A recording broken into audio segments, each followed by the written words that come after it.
welcome back to my channel. So for today's video is another sliding invitation layout na naman ang ipapakita ko sa inyo. And this time, ang motif natin ay rustic nude. So gusto ko muna magpasalamat kay Ma'am from Binalunan for purchasing this layout. So thank you so much. So ang motif natin ngayon ay rustic nude. So hindi ko na patatagalin itong aking intro at papakita ko na sa inyo kung paano ko ginawa itong sliding invitation layout na may motif na rustic nude.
So, itong next na video naman, ay papakita ko sa inyo, ay akala ko kasi na hindi nila nagustuhan yung una kong layout na pinasa sa kanila.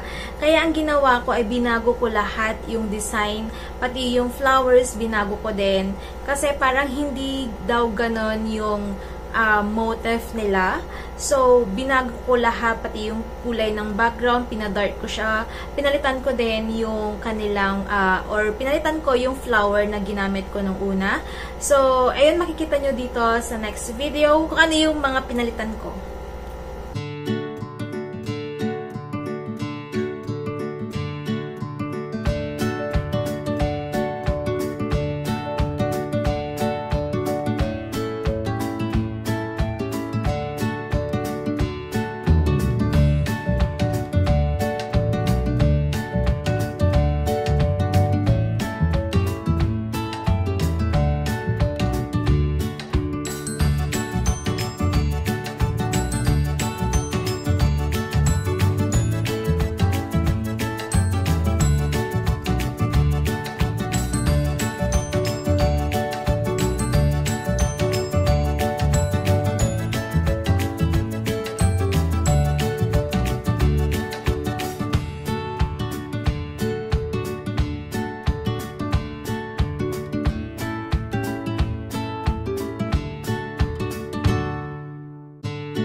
Bali, naipakita ko na sa inyo kung paano ko ginawa yung sliding invitation na may rustic nude na motif.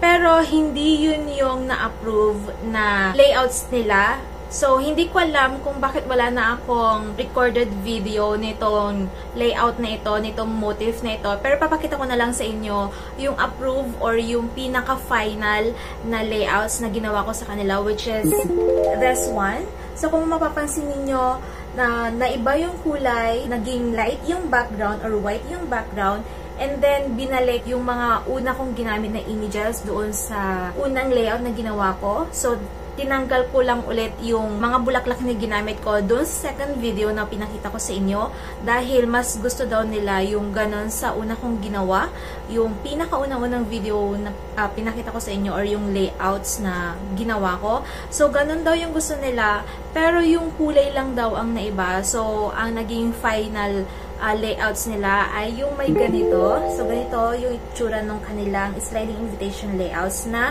final. Ayan. So, sana nagustuhan ni ma'am yung ginawa ko para sa kanila. And kung nagustuhan nyo din yung ganitong layout, so, it's either dun sa una kong pinakitang video or yung nagpalit ako or itong final na layout.